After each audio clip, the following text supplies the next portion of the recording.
Assalamu alaikum dear students. My name is Sadia Asif. I am your English text teacher. This is unit 4 and video number 60. Previous video I have explained you the chapter explanation time to hibernate. Today we will start book exercise. This is your English textbook. The first page we will do page number 46, reading comprehension. Exercise A. Read the questions and circle the correct answer. The first question is given you, how many characters are there in this story? इस story के अंदर, इस कहानी के अंदर कितने किरदार हैं? A. Options are given you 8, B. 2, C. 10 and D. 3. The correct answer is 2 because you all know there are two characters, Mr. Mole and Squirrel. The second question is, what is Mr. Mole going to do all winter? Mr. Mole जो है वो क्या करने जा रहे थे पूरी सर्दी में? Option A, he is going to climb trees, क्या वह दरख्तों पे चढ़ने जा रहे थे? B, he is going for a holiday, क्या वो छुट्टियों पे जा रहे थे? C, he is going to hibernate in his burrow, क्या वो अपने घर के अंदर सोने जा रहे थे? D, he is going to see the snow, क्या वो बर्फ़ देखने जा रहे थे? The correct answer is he is going to hibernate in his burrow. Question number 3. What is the meaning of hibernate? Hibernate का क्या मतलब होता है? Option A, to slide in the ice, बर्फ़ पे जो है फिसलना. बी, टू मेक स्नोबॉल्स, बर्फ़ की गेंदें बनाना. To sleep all winter and wake up in spring, तमाम पूरे विंटर में सोना और फिर स्प्रिंग में जागना. D, to tell me all about it, कि मुझे पूरे इसके बारे में बताना. The correct answer is C. Question number 4. What will squirrel be doing in winter? Option A, sleeping. B, hibernate. C, hiding. D, sliding on the snow. The correct answer is sliding on the snow, यानी बर्फ के ऊपर फिसलना. Question number 5. Which is true for both Mr. Mole and Squirrel?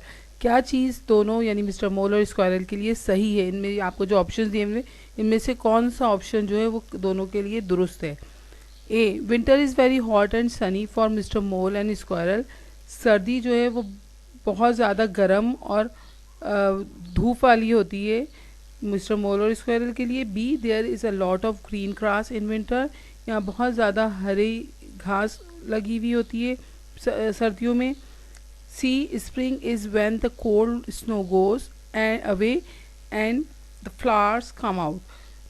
Spring वो होता है जब बर्फ़ जो है और ठंडी हवा जो है वो चली जाती है और फूल खिल जाते हैं. D, spring is when they can play in the ice and snow, spring जब होती है जब वो बर्फ़ में खेल सकते हैं. करेक्ट ऑप्शन इज सी.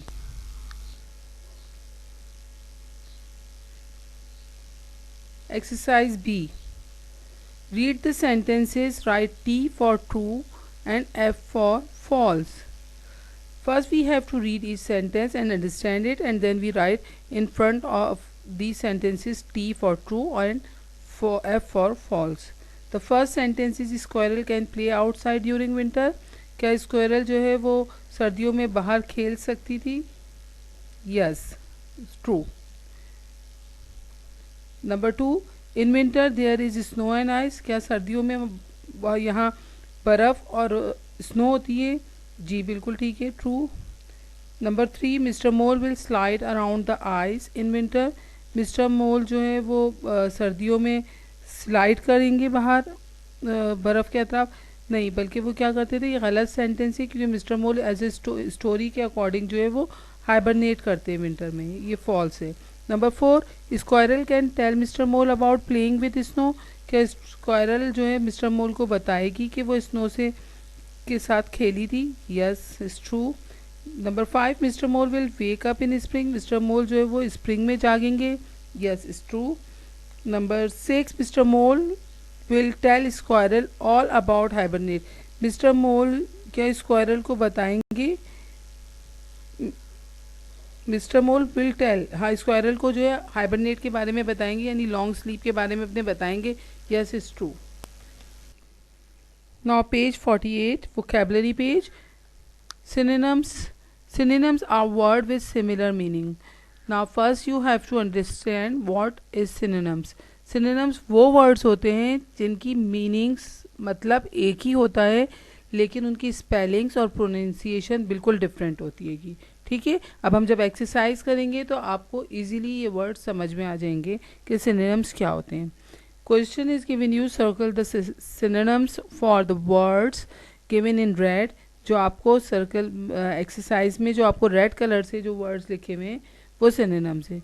ठीक है, आपने क्या करना है कि ब्रैकेट में आपको 2 वर्ड्स दिए हुए, उनमें से जो करेक्ट इससे मीनिंग मैच करती होगी उसको आपने सर्कल करना होगा। The first sentence is the children enjoy playing by the beach. Children जो है वो मज़े कर रहे हैं या पसंद कर रहे हैं कहाँ खेलना? बीच के बीच पे खेलना पसंद कर रहे हैं, साहिल के किनारे, समंदर के किनारे। तो यहाँ 2 वर्ड्स आपको दिए हुए हैं, हेट और लाइक। हेट का तो मतलब होगा कि जो चीज़ आपको डिसलाइक करते हो वो होगा, लेकिन इंजॉय जो है वो लाइक से मैच कर रहा है, यानी पसंद करना। तो करेक्ट आंसर क्या होगा? लाइक। आप इसको सर्कल कर दीजिएगा। Number 2, the talkative boy told his mother all about his day, यानी बहुत ज़्यादा बोलने वाला लड़का। टॉकेटिव मतलब अपनी अम्मी को बता रहा है पूरे दिन के बारे में। यहाँ 2 आपको वर्ड्स दिए हुए, क्वाइट यानी एडजेक्टिव 2 दिए हुए, क्वाइट एंड चैटी। क्वाइट मतलब खामोश और चैटी मीन्स बोलने वाला। तो ऑब्वियसली यहाँ पर टॉकेटिव से कौन सा वर्ड मैच हो रहा है? चैटी। आपने इसको सर्कल करना है। Number 3, the courageous boy did not cry after he fail. Courageous मतलब होता है बहादुर, हिम्मत वाला। करेजियस बॉय जो है वो बिल्कुल भी नहीं रोया गिरने के बाद। ब्रेव बहादुर और एंग्री मीन्स नाराज होना। तो इट्स मीन ब्रेव करेजियस से मैच कर रहा है, बहादुर की मीनिंग दोनों सेम मीनिंग है।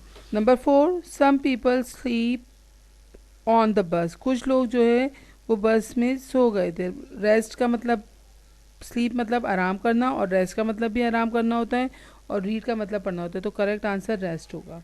Number 5, everyone is ready. हर एक तैयार था। So we should start the concert soon.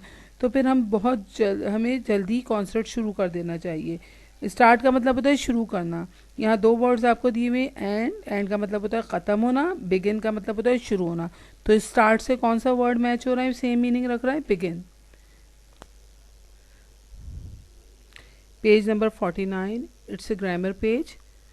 We use the present continuous tense to talk about things that are planned for the future.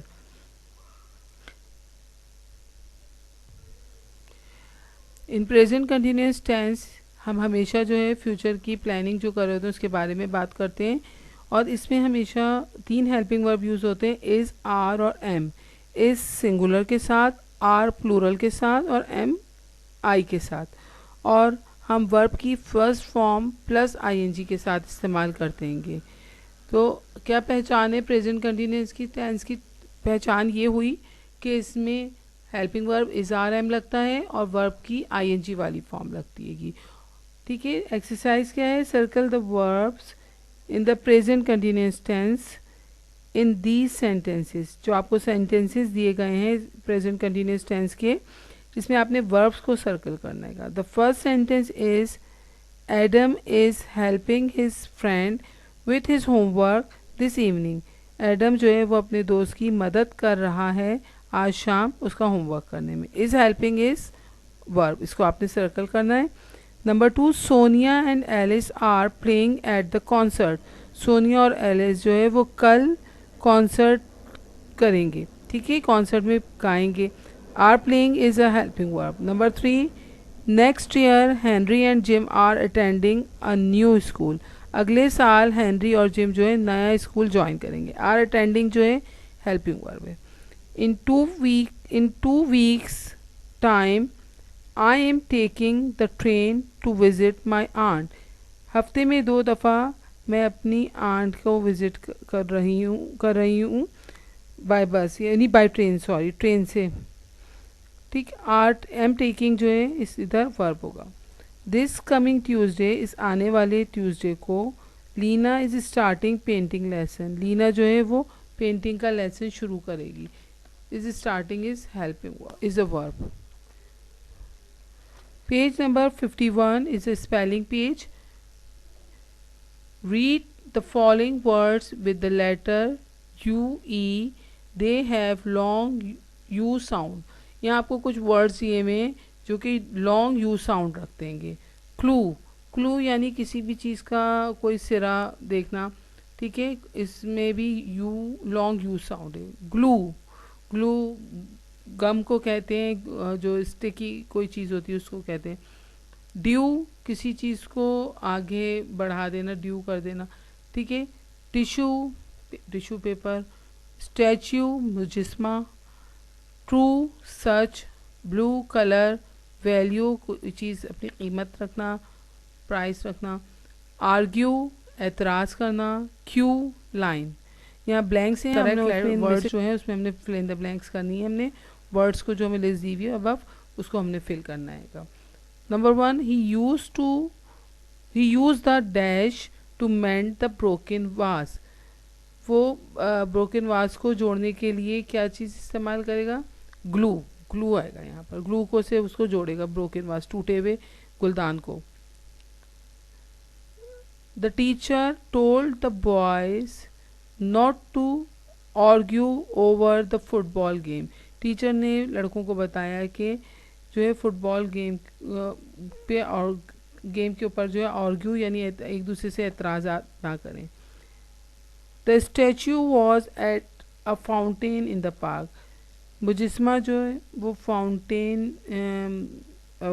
में है, पार्क में। Fountain उसे कहते हैं जैसे जहाँ पानी का वाटरफॉल हो रहा होता है ना, होता है आप फव्वारा जिसे कहते हैं, ठीक है। स्टैचू वहाँ पर है पार्क में।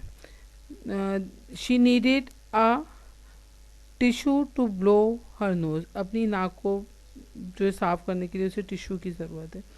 The project is due next week. जो प्रोजेक्ट है वो अगले हफ्ते के लिए आगे बढ़ा दिया गया या ड्यू कर दिया गया। Children, your book exercise is complete. Unit 4 की बुक एक्सरसाइज हमने कंप्लीट कर लिए।